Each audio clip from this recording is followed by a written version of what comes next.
Kairyn, thank you so much for speaking with us today. It's been 3 years since we last spoke with you. That's a lot of time to go by, especially in the social media world. Can you talk to us about what your journey has been like for you from when you began on social media to now?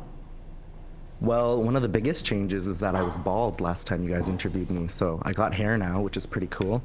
But over the last 3 years, 3 years is a long time in social media world. It's like dog years. It's been a roller coaster. There's been so much that's happened. I think I've quintupled my following. I've traveled the world. I've been in TV shows. I've hosted massive events. And I've kind of transformed as a storyteller, which I think is the most important thing. That's awesome. That's great. And I'm sure TikTok and social media has helped you along that journey, hey? Oh, absolutely. It's a great tool. Can you talk about where you get the ideas to write all these funny videos? I loved your Indigenous Sex in the City skits. Oh, those are all exactly the same ways that my aunties in my real life are. And so when people ask me who's my biggest inspiration, it's always my aunties. They're such characters. They're natural comedians without even trying.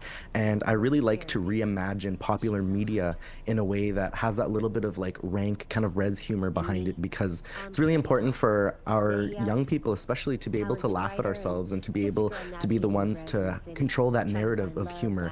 And so, Carrie Bradshaw, she she gets reimagined as somebody who doesn't drink Cosmos, but maybe has a twisted tea and doesn't wear Manolo Blanc's shoes. Maybe she wears moccasins. Yeah, I love it. We all have aunties like that.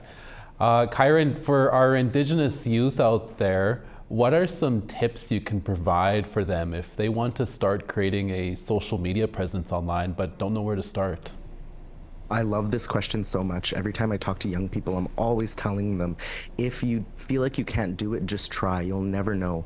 My biggest piece of advice is to be authentic, to be the same person you are on the camera as you are in your day-to-day life. People can smell when people are not authentic and being themselves. They can tell when they're putting on a character.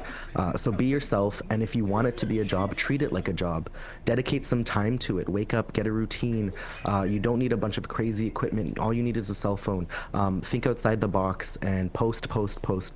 Consistency is key. I was posting 7 videos a day when I wanted to start my content career, and it's teetered off a little bit, but it definitely was how I got my start, is just overwhelming the algorithm with videos of me being crazy. That's awesome. And I also want to ask you about the recent US ban of TikTok. Did that impact you in any way or any of your friends in the US? Absolutely. Most of my audience is from the US. I think about 65% of my audience. And so it's obviously unfortunate.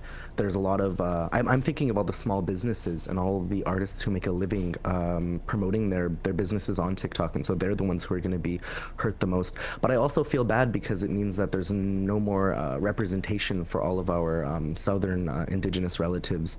And many of them are going to have to find other ways to migrate to other platforms in order to continue telling their stories and supporting themselves. So definitely really disappointing.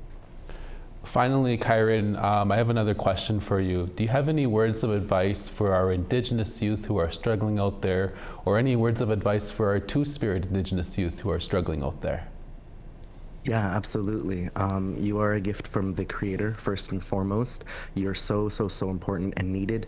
And the sun is going to rise tomorrow. It's going to be so beautiful, and you should be alive to witness it. I love that. Kairyn, we'll have to leave it there. Thank you so much for your time. Yishnish, thanks for having me.